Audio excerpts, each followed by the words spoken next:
Assalamualaikum warahmatullahi wabarakatuh. Kembali lagi dengan saya Rukmi Bintarti dalam mata pelajaran Bahasa Indonesia. Kali ini kita akan mempelajari mengenai modul 4 unit 2, yaitu kenali wisata di daerahmu. Simak terus videonya ya. Nah, yang pertama kita akan membahas mengenai menguraikan struktur teks laporan hasil observasi. Nah, di sini ada pengertian dan macam-macam dari penjelasan mengenai teks laporan hasil observasi. Yang pertama yaitu pernyataan umum atau klasifikasi umum atau definisi umum. Berisi definisi, keterangan umum atau informasi umum. Ciri bahasa pada definisi menggunakan kata adalah dan merupakan. Kemudian yang kedua yaitu deskripsi bagian, berisi perincian bagian-bagian hal yang dilaporkan. Misalkan tentang tumbuhan, maka ditulis ciri daun, bunga, atau perincian yang lainnya. Demikian juga tentang deskripsi bagian yang menunjukkan manfaat bagian tumbuhan. Ciri bahasa yang digunakan antara lain penggunaan kata khusus dan kalimat-kalimat yang menjelaskan atau memperincinya. Kemudian, ciri yang lain yakni menggunakan kata sambung yaitu, dan, selain itu, dan lain sebagainya. Kemudian, pada kalimat yang menjelaskan rincian jenis kelompok digunakan kata pertama, kedua, ketiga, dan lain-lain. Kemudian yang ketiga yaitu pada bagian simpulan berisi ringkasan umum hal yang dilaporkan. Pada teks laporan hasil observasi, simpulan boleh ada, boleh tidak ada. Nah, selanjutnya kita akan mempelajari mengenai mencermati struktur teks laporan hasil observasi. Di modul 4 unit 2 yaitu sudah ada bacaan mengenai hutan mangrove Wanatirta.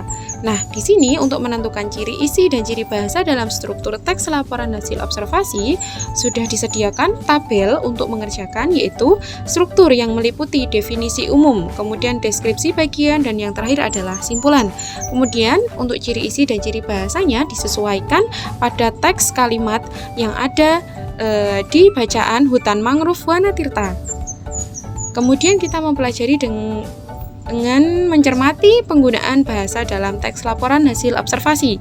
Nah, di sini ciri bahasa yang terdapat dalam teks ini yaitu ada yang pertama, frasa nomina yang diikuti penjenis dan pendeskripsi. Contohnya, pohon pinus adalah salah satu pohon yang dapat bertahan hidup di musim salju.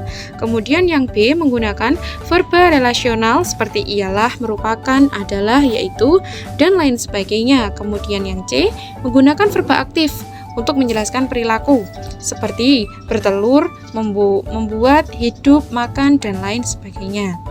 Kemudian yang D menggunakan kata penghubung yang menyatakan yang pertama ada tambahan yaitu dan serta, kemudian perbedaan menggunakan berbeda dengan, kemudian persamaan sebagaimana, seperti halnya, demikian halnya, dan lain sebagainya.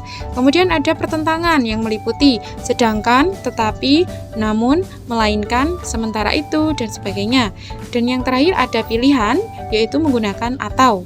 Kemudian yang E menggunakan paragraf dengan kalimat utama untuk menyusun informasi utama, diikuti rincian aspek yang hendak dilaporkan dalam beberapa paragraf. Kemudian yang F menggunakan kata keilmuan atau teknis seperti herbivora, degeneratif, mutualisme, parasitisme, leukemia, sindrom, dan lain-lain. Kemudian kita akan mempelajari mengenai fungsi teks observasi. Berikut fungsi teks observasi sesuai dengan namanya, yaitu yang pertama, berfungsi melaporkan hasil pengamatan dari suatu kegiatan atau penelitian, kemudian menjabarkan fakta dan informasi di balik solusi atau keputusan yang diberikan atas topik yang diteliti. Kemudian yang terakhir sebagai sarana dokumentasi suatu kegiatan atau penelitian.